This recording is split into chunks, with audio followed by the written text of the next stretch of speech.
51 seconds is enough for me to prove the Earth is flat. Let's assume that the Earth rotates.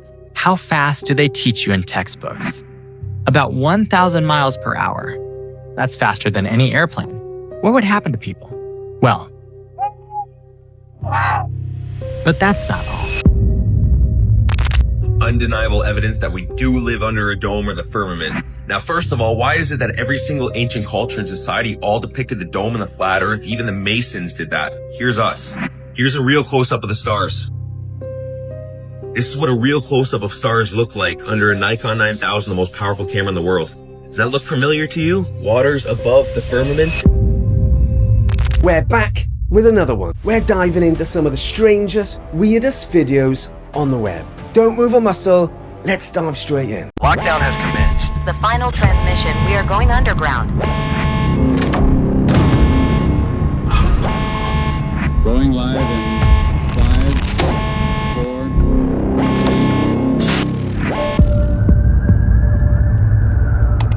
5, 4... 51 seconds is enough for me to prove the Earth is flat. Let's assume that the Earth rotates. How fast do they teach you in textbooks? About 1,000 miles per hour. That's faster than any airplane. What would happen to people? Well, but that's not all. How fast does the Earth rotate around the sun? That's 67,000 miles per hour. And the solar system in the Milky Way rotates at about 500,000 miles per hour. And the Milky Way moves at over 670 million miles per hour. That's 670,568,000 miles per hour. Doesn't that seem absurd to you? Our Earth doesn't move, otherwise we couldn't exist. See it for yourself, maps, tools, and a full 3D model of the flat Earth in the mobile app Flativerse. Link is in bio. So let me get this straight. We're spinning at nearly 1,000 miles per hour, orbiting the sun at 67,000 miles per hour, chasing the galaxy at over 500,000 miles an hour. And I'm not even spilling my tea, mate. If the Earth was really moving that fast, surely it would feel like we're strapped to the outside of a NASA space rocket, with our cheeks flapping like a bulldog out of a car window. Or at least a little bit windswept. Barbie shovels, let's dig a little deeper. The Navy admits in their defense magazine that their laser weapon that has no curvature to it whatsoever, it's not curving, can shoot down Russian and Chinese cruise missiles flying 50 feet over the water over 100 miles away. Now, let me explain to you what 100 miles is, because you didn't know a minute ago what curvature is supposed to be there at 100 miles. I'll tell you.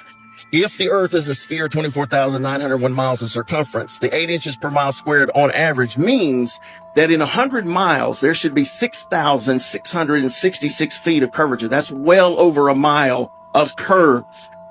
There is no laser weapon shooting from a Navy ship doing this to hit a missile moving at Mach 4. I'm sorry, but the Navy admits by that the Earth is level. Sounds pretty convincing, right? If the US Navy is allegedly firing lasers for hundreds of miles and not seeing any curvature, surely that's bulletproof, right? I mean, trained military personnel, precision, equipment, and control conditions. Surely that sells it. If anyone out there knows how these lasers work, feel free to jump in, because this one either changes everything or we're missing a very important piece of that puzzle. What if I told you the firmament is what's stopping them from going back to the moon?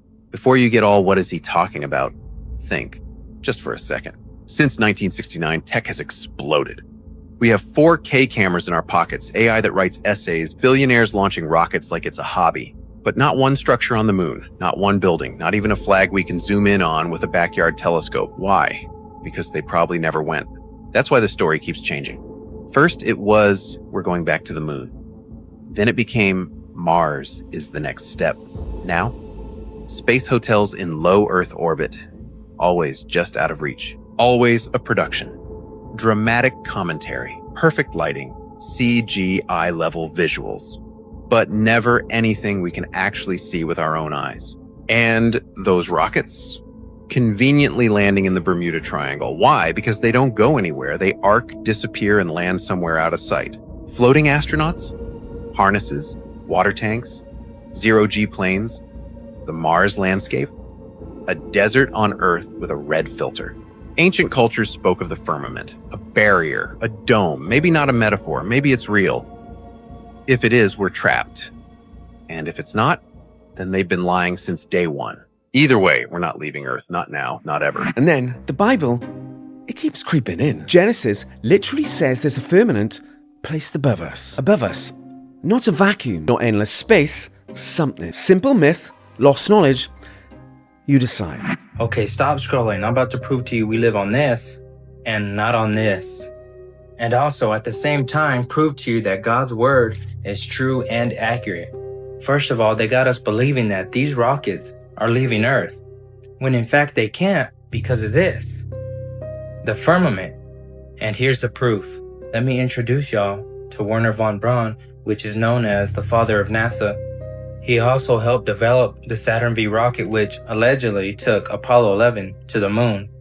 On his grave, he quoted a Bible verse, Psalms 19:1. Psalms 19, verse 1. The heavens declare the glory of God, and the firmament showeth his handiwork. And the Hebrew translation for firmament is extended surface, solid expanse.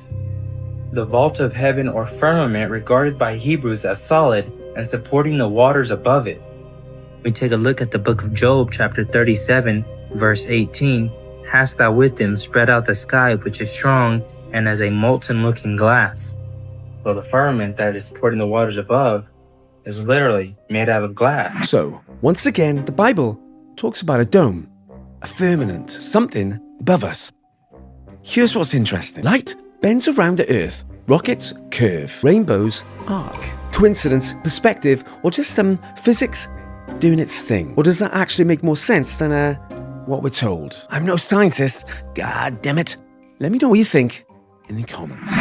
Undeniable evidence that we do live under a dome or the firmament. Now, first of all, why is it that every single ancient culture and society all depicted the dome and the flat earth? Even the Masons did that. Here's us. Here's the Egyptians' depiction. The blue sky, the firmament, and the stars on the firmament. Here's the Hebrew, and I want you to take note of this. Waters above the firmament. Here's a real close-up of the stars. This is what a real close-up of stars look like under a Nikon 9000, the most powerful camera in the world. Does that look familiar to you? Waters above the firmament? Quotes in the Bible about the firmament. And God made the firmament and divided the waters which were under the firmament from the waters which were on top of the firmament. Genesis 1:7. Why is it when you point a camera at the North Star, they always do perfect circles?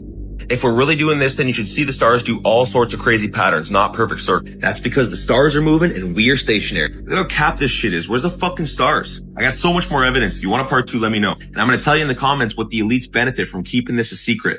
Peace. It's not just one book. It's Egyptians, multiple civilizations, all describing a sky dome. Nowhere told the stars twinkle because the atmosphere bends light, like looking through water. So, are we under something that bends light, structure, physics, or just gravity doing its thing? I'm clearly no scientist. Educate me.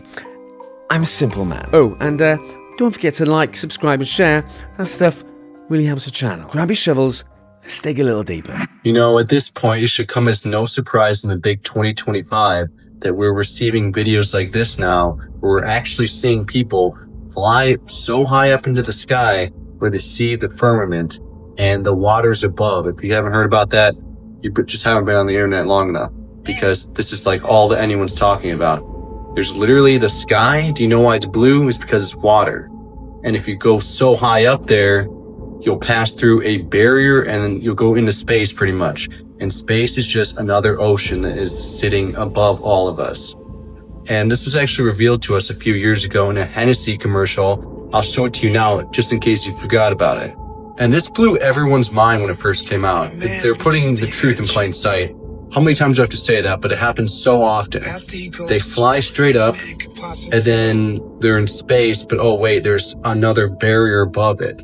This is what they don't show you in NASA's footage. Looks pretty convincing, right? Not sure how we verify this video. Probably AI, probably bollocks. Keen to find out if anyone's ever tested the theory. Simple, right? Get a balloon, stick a GoPro to it, and voila, firmament. I'm half tempted to check Amazon. Let's dig a little deeper. Rainbows are undeniable proof that we are under a firmament. So you probably always wonder why a rainbow is in the shape of a dome, why it's always arched. Now science will tell you that a rainbow is caused when sunlight enters a water droplet, bends, reflects, and comes out as a visible spectrum. Now, while that's true for the most part, what they're not telling you is that the raindrops are only there to act as a screen, to capture what's being projected. In order to fully grasp what a rainbow is, you first need to understand refraction.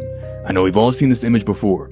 Refraction is the bending of light as it transports from one transparent medium, like glass, into another. So here we have a white light hitting a glass prism and turning into a straight rainbow. But notice, we have never seen a straight rainbow. We've never seen a rainbow that forms right angles or one that goes straight up or straight down. It's always in the shape of a dome. And the funny thing is, to actually create a rainbow indoors, you need a mirror. You need a prism. But not just any mirror, you need a mirror submerged in water. Now, since our mirror here is flat, our rainbow, which is reflecting the water or mist, is going to be a straight, flat rainbow.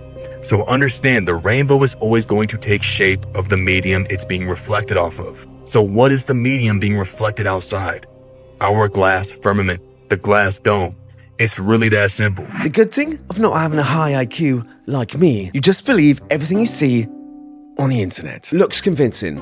I'm sold. Dome confirmed. We live under the firmament. Next video, please. Do you guys want to see proof of the firmament, the waters above, and cosmic fish? Let's start with the firmament. This is a video from one of the most popular celestial accounts on TikTok. He is a glober. He accidentally shows us the firmament and doesn't even realize that is frosted glass. Look at that. If you have no idea what the firmament is, Haven's gonna walk us through really quick. Genesis 1:6, and God said, "Let there be a firmament in the midst of the waters, and let it divide the waters from the waters." It's often understood as a solid dome or expanse that separates the waters above from the waters below. And we know it's a dome because the Hebrew word translates to expanse or dome. The Greek further solidifies this, and we've always known that we live in a semi-flat realm with a dome-shaped covering. You can literally see waves of water going over the moon in like every telescope video. Look in the craters, you can see the water bubbling up in them. Ripple effects on stars and planets? Sure. But we have an atmosphere that bends light, distorts things, and makes things, well, look underwater. And if there was a dome, above 8 billion people, that's not a niche TikTok theory. That's the biggest story in, human history. Either global news or the greatest hoax ever. Perhaps I forgot to take my meds, but doesn't this Falcon 9 that was launched just the other day look exactly like water trails coming from a boat? Now, how could that be if the rocket is supposedly going up into the void of outer space? People are like, oh, it's the ice and the fractals and all of this fume coming from the rocket and all of these mental gymnastics. But not only does it literally look like it's scraping on the waters above that the Bible speaks of, but it's following an arched trajectory. Every single rocket that has ever been launched in the history of humankind has always followed an arched trajectory. What could it possibly be avoiding? Honestly, if you were SpaceX, wouldn't you just shoot that baby way up into the void of outer space and see how far it could possibly go? But this doesn't happen.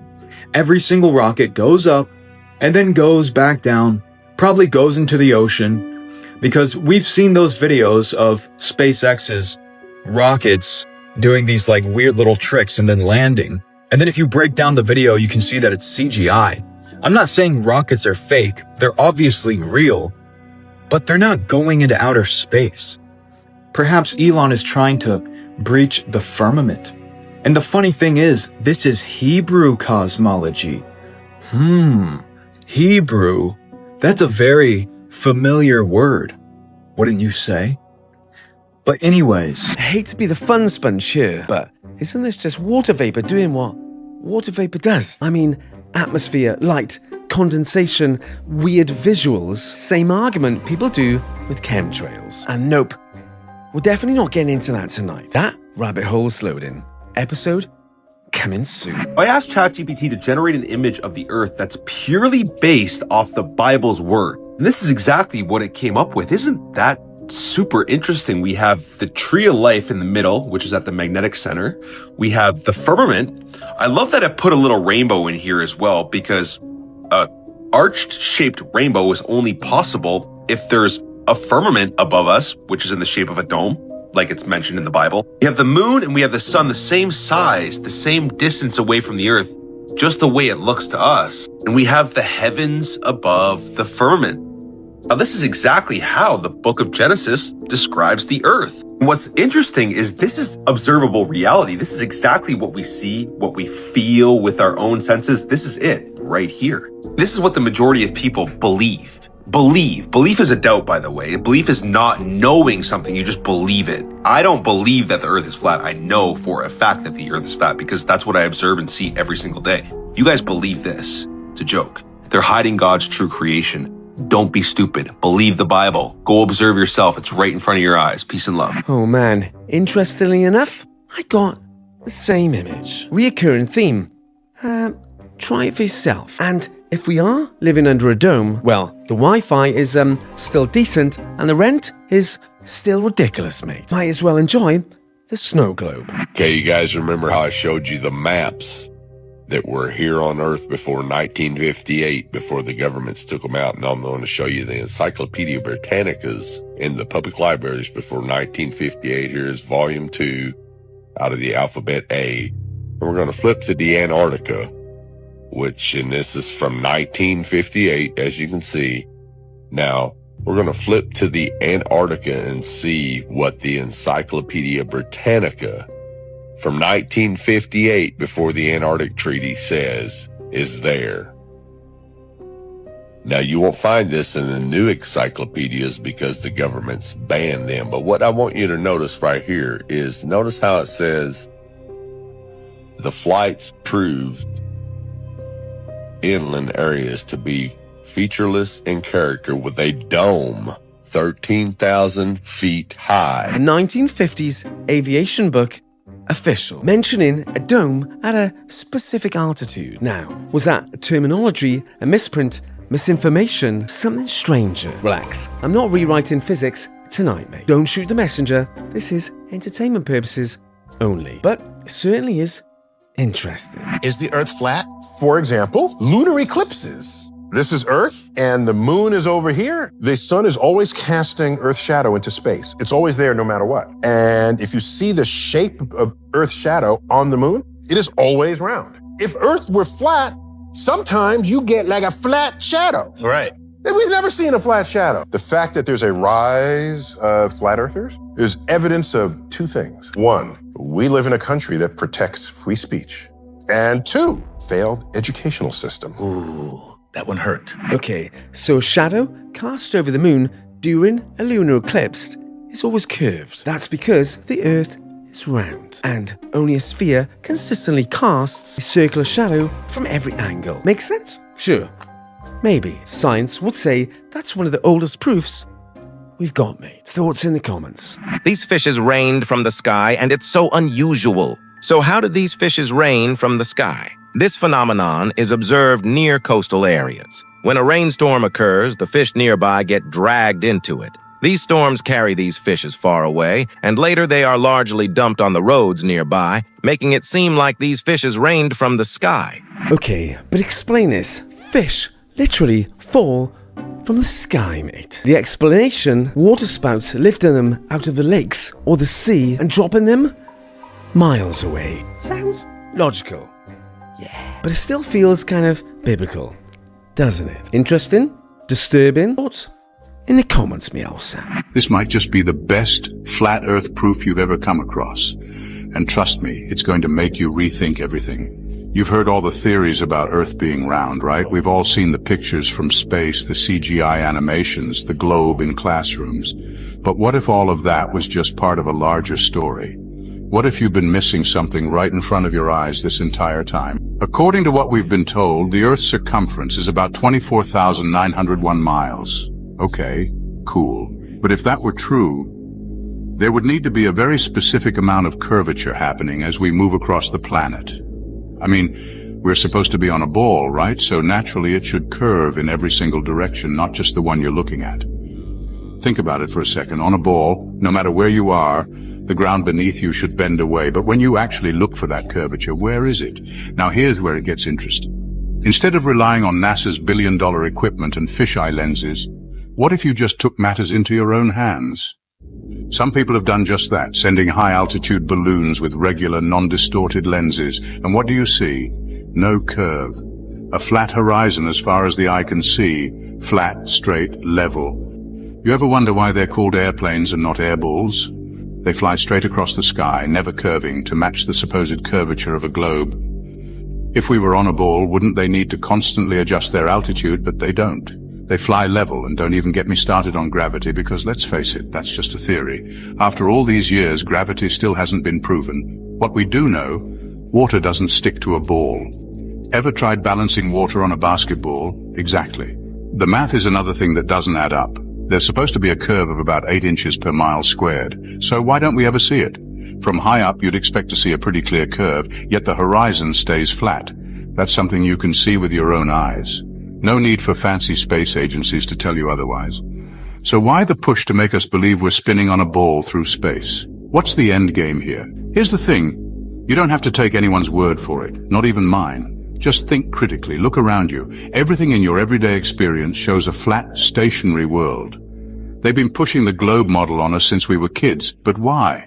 This hurts my brain. If you pour water over a basketball, it just drips down. So, we're told the Earth is spinning 1,000 miles per hour, but the oceans stay put. Of course, gravity is stronger than the outward spin. That's the explanation. But I get why people question it. I'm just exploring the thought. I'm not picking sides, I'm just asking. Let's dig a little deeper. If you were to go to NASA and download one of their photos of the Earth in the moon's sky and put it in Photoshop, you'll see that the Earth has been pasted in, because you'll see a rectangular box around the Earth. It's all fraud, it's all fake. The only one that NASA actually claims is a photograph was from 1972. Every other image is what they call a composite. It's Photoshop. There's artistry to creating the world. What I imagine it to be. Unfortunately, I'm not an astronaut. I've never been to space. It is Photoshop, but it's has to be. Use the clone tool in Photoshop to take a picture of one of the clouds and stamp it in various places around the picture. There we are, NASA up to their old tricks again. Probably just NASA interns working overtime again, editing clouds and pasting in continents. Can you just curve that a little bit more, Steve? Relax, I'm joking.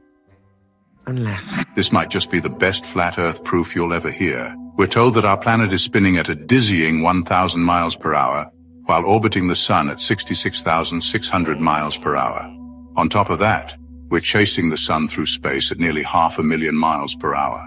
It sounds like we're basically spiraling through the universe, never returning to the same point, right? But here's where things get interesting. Have you heard about the Georgia Guidestones?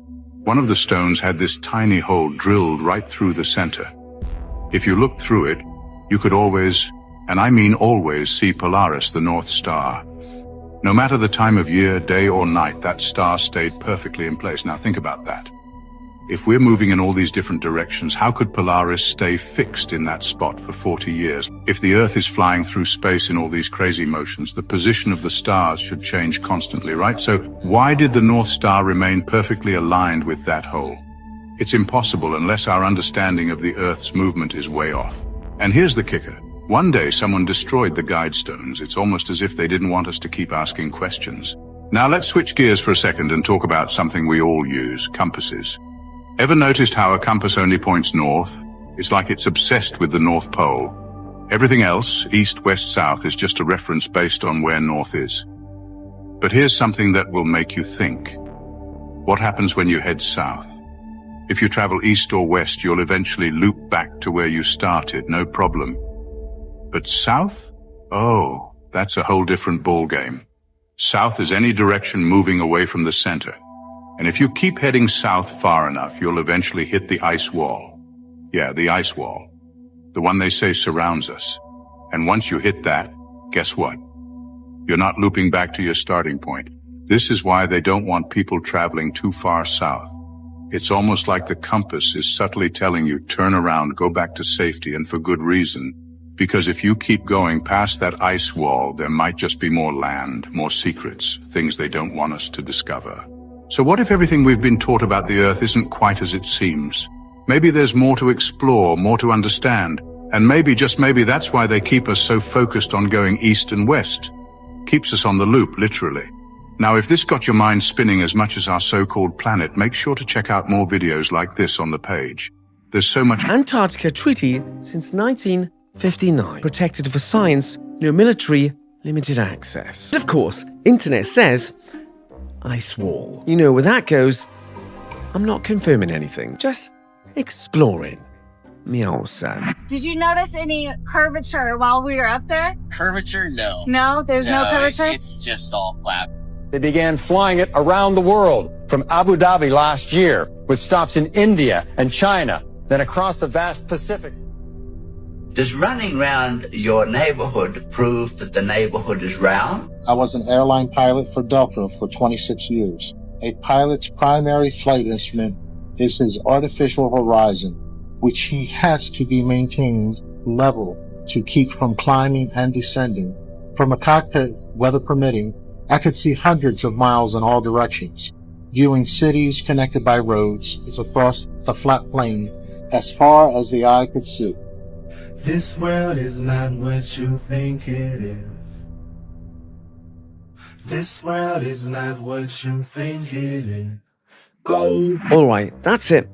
I'm convinced. Pack it up. Unless a pilot in here wants to ruin the theory with actual aerodynamics and navigational facts. If you fly for a living, educate us. You know what to do. Thoughts in the comments. We have Einstein with his one quote. I have come to believe that no experiment, scientific experiment, can prove the movement or has detected the movement of the Earth. But one of the most famous was the Michelson-Morley experiment in 1887. No, tell us about that. Well, they used light beams to measure whether the Earth was moving. And they found that there was no movement. The Earth has to be moving 30 kilometers per second to complete its annual revolution. And they found out that it wasn't moving in a very precise. Michelson could have calculated it to 1/100th of what he got in his experiment. That's how sensitive his instruments were. What did the experiment involve in terms of apparatus? So we can get a concrete understanding of well, what they if found. if the Earth is moving around the sun and we shoot that light beam in the direction that the Earth is moving, okay, and then we shoot another light beam perpendicular to that, well, the one that's in the direction of the Earth's movement should be impeded in some way if it's moving through space. Whereas this one is going perpendicular would not be impeded. Why not? Because it's not going through space. It's just going north and south. Okay. Okay? And what they found, they expected to have a 30-kilometer difference between these two light beams. There was no difference. So the natural interpretation, and even Einstein admits this, Mach admits this, Born admits this, the natural interpretation is that the Earth isn't moving. So how do we get out of that? Well, you invent special relativity. And now you say, well, the reason that light beam wasn't affected when it went toward the motion of the Earth is because the apparatus shortened. Huh? Yeah. Michelson's apparatus shortened as it was going with the Earth in its orbit around the sun. Wait, you're telling me that the contraction of mass was invented to explain away the results of the Michelson-Morley experiment? Yes, and that's what my book will tell. Wait, so now Einstein's involved now, too? Is that clip real or just creative editing? Because the takeaway sounds like the universe is moving and the Earth isn't. So we're just chilling here like the center of a celestial pancake. Someone who understands relativity, please explain. I need a drink. It's not tea.